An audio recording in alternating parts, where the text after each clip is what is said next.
You've got a job, maybe even a decent one, but at the end of every month, there's almost nothing left.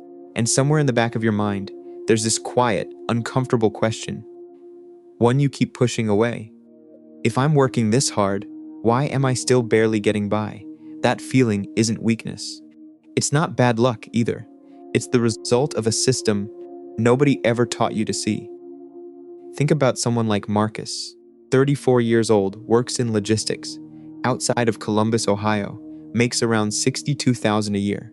Not rich, but not struggling either. At least, that's what he thought. Then one afternoon, his car needs a repair, $1,400. And Marcus realizes, sitting in that waiting room, that he doesn't have it, not because he's lazy, not because he doesn't care, but because for 11 years, he'd been earning money without ever really learning how to keep it. That realization, that quiet, almost embarrassing moment of clarity, that's where the real story starts. And honestly, most people never even get that far. They just keep going, month after month, never stopping to ask why. Here's something that took me a long time to understand. Working hard and building wealth are not the same thing. The Bureau of Labor Statistics tracks how many hours Americans work each year. The average is somewhere around 1,800 hours. That is not a lazy country.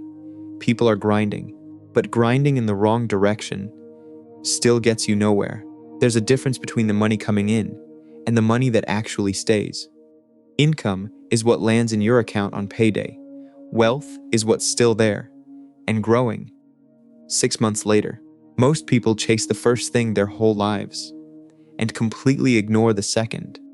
You can earn $80,000 a year and have nothing to show for it, or you can earn $45,000, be intentional about where it goes, and quietly build real financial security over time. A study published in the Journal of Financial Planning found something important here. The single strongest predictor of long-term financial success wasn't income level. It wasn't education. It wasn't even investment returns.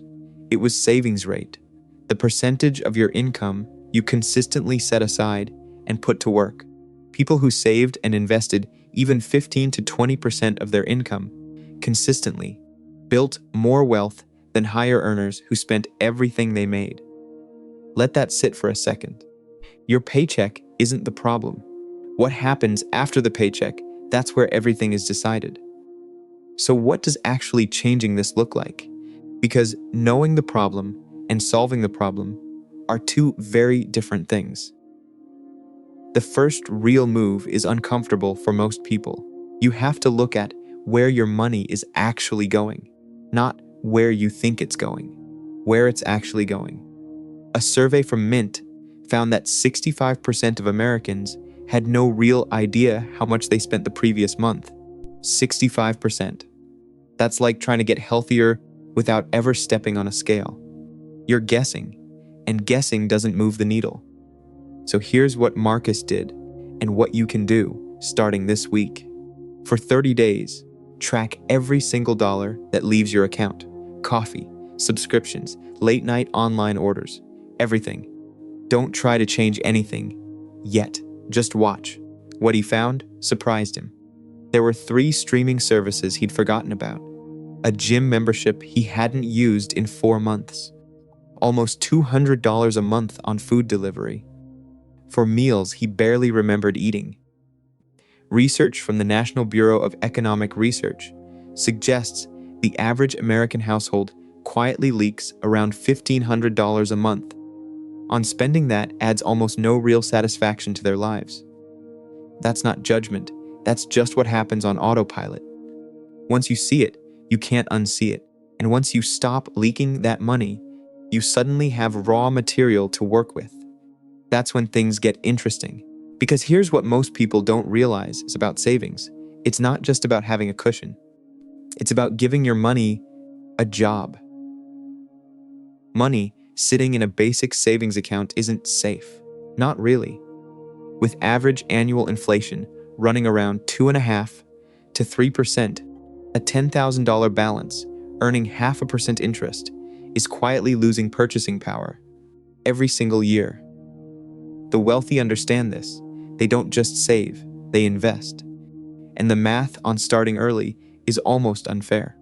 If someone invests $200 a month, starting at 25, at a historical average return of around 8% annually, from a diversified index fund by 65, that grows to roughly $702,000. Wait until 35 to start the exact same habit? You end up with around $298,000. Same $200 a month, same discipline. A 10-year delay cost over $400,000. Time is the engine, and it only works in one direction. You don't need to be a financial expert to start. For most people, a low-cost index fund is the clearest, simplest entry point. According to S&P Dow Jones indices, over a 15-year period, roughly 92% of actively managed funds underperform simple index funds. The boring path usually wins. If your employer offers a 401k with a company match, that's your first move. Contribute at least enough to get the full match. That's free money. Don't leave it sitting there. After that, consider a Roth IRA. Your money grows completely tax-free inside one. The principle is simple. Start before you feel ready, because waiting for the perfect moment is the most expensive habit in personal finance. Now, investing is only one side of the equation. There's another move most people overlook completely, and it might be the one that changes things fastest. Marcus made one more decision that year. He picked up one freelance project through Upwork. Just one. Used skills he already had from his day job. First month, he made $340. It wasn't life-changing, but it went straight into his investment account. By month 4, he was earning closer to $700 a month from it. A bank rate report from 2021 found that roughly 45% of Americans have some form of side income.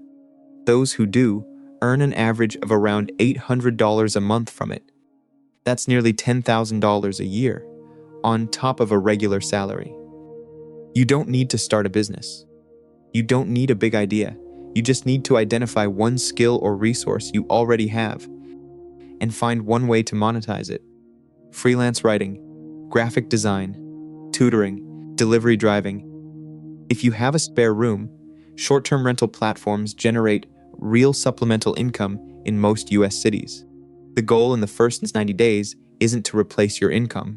It's to generate an extra $300 to $1,000 a month and put every dollar of it to work.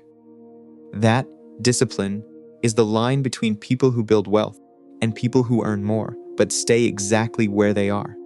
Because here's the thing, 2 years from now is coming regardless. The only question is what side of that line you'll be on. If you want to keep understanding how money really works, in plain, simple terms, subscribe to Money IQ Pro. New videos every week on building real financial awareness. No hype, no shortcuts, just honest, useful information. The gap between where Marcus started and where he was 24 months later wasn't magic, it wasn't luck, it was 30 days of watching where his money went.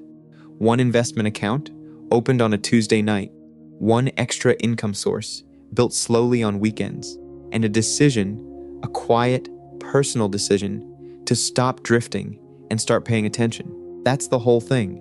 Nobody's coming to fix this for you. The school system didn't teach it.